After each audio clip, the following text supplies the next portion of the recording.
Milli Halal Seçiş Komiteti tarapyndan döredilen Täze Türkmenistanyň Gurji Mejlisi işe giren ilkinji gününden Türkmen jemgyýetine degişli bolan iň möhüm, iň wajyp meseleleri ýüze çykaryp başlady. Türkmenistandaky häzirki terror häkimetiniň gurunan ýasama mejlisinden tapawutlykda Täze Türkmenistanyň Gurji Mejlisi halkyň iň janagyrly meselelerine degindi we olary degişli çözgütleri ortaga atdy. Şoň üçin hem iň agyr jazany men şu propagandist işlerini alyp baran hökümetiň propaganda gollary ana şulara berýän iň agyr jazany.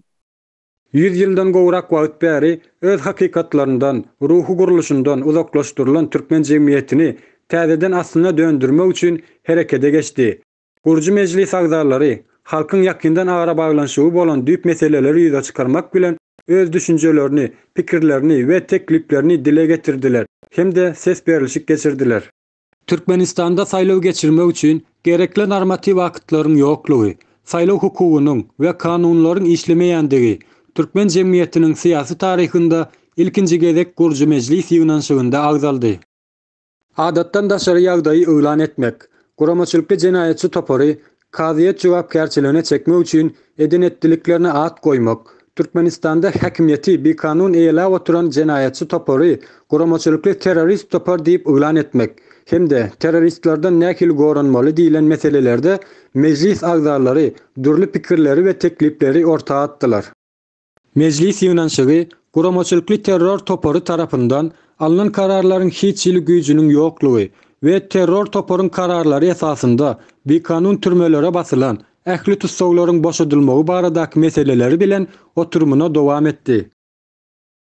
Esasy möhüm meseleleriň biri bolan Türkmenistanda terrorizme gulluk edenleriň we watan dönükleriniň çağalarynyň geljekkä ykbaly meselesi dürli pikirleri we teklipleri ortaga çykardy. Dünya arenasynda Türkmen jemgyýetiniň hem ruhy taýdan, hem bilim taýdan, hem-de ahlak taýdan iň bir pes derejäge düşürilmesinde uly täsiri bolan terror hyzmatkarlarynyň halkyň garşysyna bilkastlaýyn alyp baran jenayetlarynyň sınplandyrylmasy we olaryň çağalaryny sürgün etmek meseleleri boýunça mejlis oturumunu dowam etdirýär.